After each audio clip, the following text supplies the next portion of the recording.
श्रीमद् भगवद गीता हिंदू धर्म का एक पवित्र और दार्शनिक ग्रंथ है, जिसमें भगवान श्री कृष्ण ने अर्जुन को धर्म, जीवन और कर्म का रहस्य समझाया है। गीता का 10वां अध्याय विभूति योग कहा जाता है, जिसमें भगवान श्री कृष्ण ने अपनी दिव्य विभूतियों को, विशिष्ट शक्तियों और स्वरूपों का वर्णन किया है। इस अध्याय में भगवान बताते हैं कि सृष्टि में जो भी दिव्य, प्रभावशाली और चमत्कारी है, वह उनकी ही शक्ति का प्रतिबिंब है। जय श्री कृष्णा। दोस्तों, स्वागत है आपका अपनी इस YouTube चैनल में और आप देख रहे हैं मोटिवेशनल एंड स्पिरिचुअल ज्ञानवर्धक वीडियोस। दोस्तों, आज के इस नए वीडियो में हम आपको श्रीमद् भगवद गीता के 10वें अध्याय का लाभ और महात्म्य समझाने वाले हैं, जिसे अच्छे से सुनना और समझना, और यह दिव्य ज्ञान अपने दोस्तों के साथ, अपने परिवारजनों के साथ शेयर करें, ताकि भगवान श्री कृष्ण द्वारा दिया गया यह दिव्य ज्ञान उनको भी मिल सके, उनको भी प्राप्त हो सके। और दोस्तों, आपको हमारा यह प्रयास पसंद आता है तो हमारा आग्रह है कि वीडियो को लाइक करें, शेयर करें और चैनल को सब्सक्राइब करना ना भूलें। तो चलिए शुरू करते हैं इस दिव्य यात्रा को।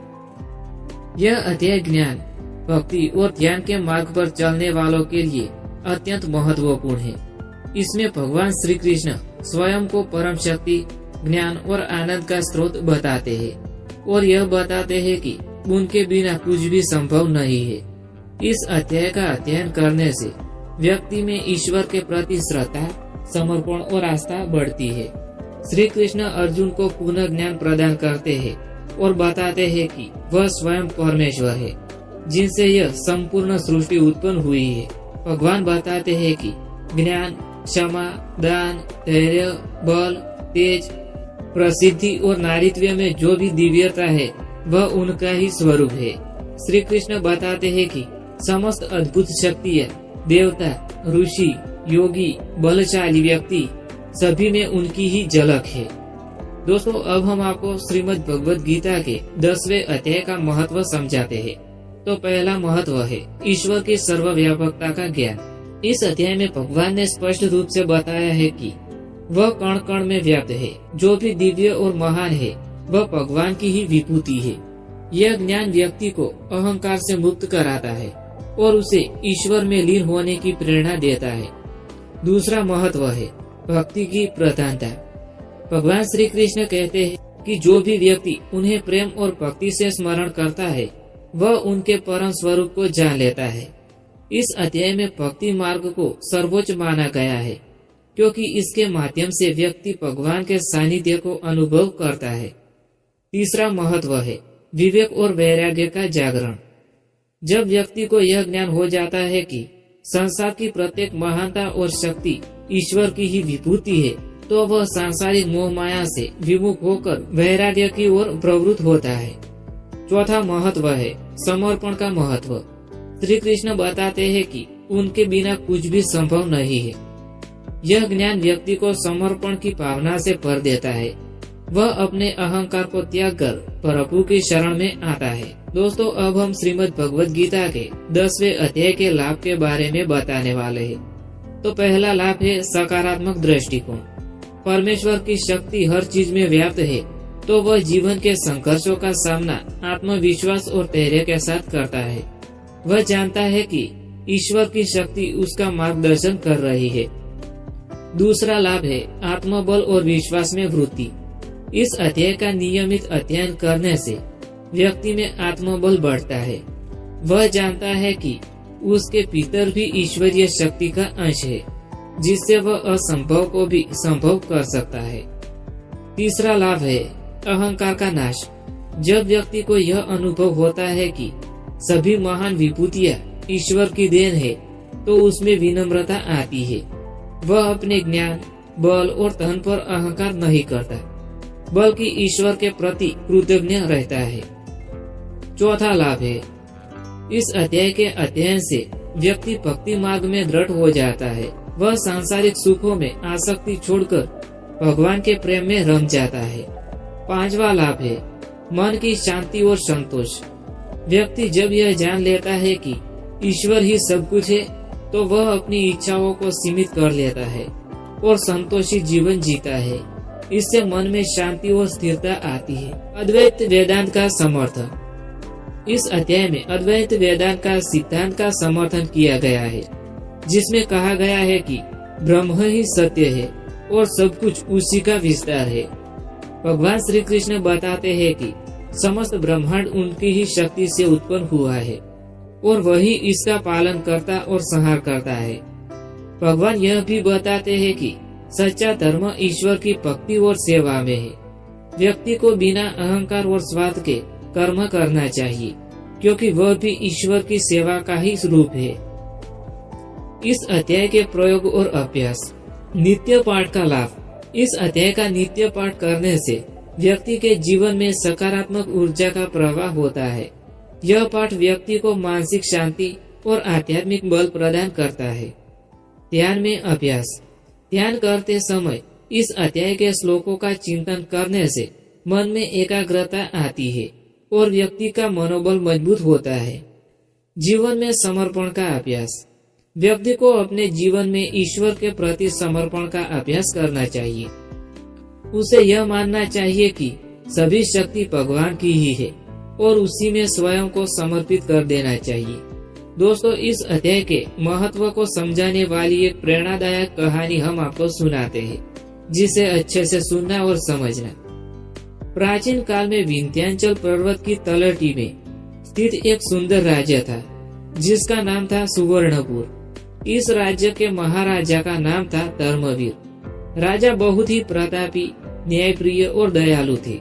उनकी प्रजा सुखी और संपन्न थी। राजा को अपने बल, ज्ञान और सामर्थ्य पर बड़ा गर्व था। उन्हें लगता था कि उनकी ही शक्ति से राज्य का संचालन हो रहा है। राजा धर्मवीर के दरबार में एक महान संत महात्मा विवेकानंद भी रहते थे। वे राजा के आध्यात्मिक गुरु थे और उन्हें सदैव धर्म और ज्ञान का मार्ग दिखाते थे। एक दिन दरबार में सभा चल रही थी। राजा के सेनापति, मंत्री और विद्वान उनकी वीरता, न्यायप्रियता और ज्ञान की प्रशंसा कर रहे थे। राजा गर्व से मुस्कुरा रहे थे। अचानक महात्मा विवेकानंद ने पूछा, महाराजा, आप बहुत शक्तिशाली, बलशाली और महान है, किंतु क्या आप बता सकते हैं कि यह बल और सामर्थ्य आपका अपना है या किसी और का? राजा को यह सुनकर आश्चर्य हुआ। वे बोले, महात्मा जी, मेरा बल, ज्ञान और पराक्रम मेरी मेहनत और पुरुषार्थ का परिणाम है। मैंने युद्ध में अनेकों बार विजय प्राप्त की है। अपने परिश्रम और योजना से राज्य को समृद्ध बनाया है। यह सब मेरी विभूति है। महात्मा ने मुस्कुराकर कहा, महाराजा, मैं आपकी परीक्षा लेना चाहता हूँ, क्या आप सहमत हैं? राजा ने गर्वपूर्वक कहा, निश्चित रूप से महात्मा जी, मेरी शक्ति को कोई नहीं हरा सकता।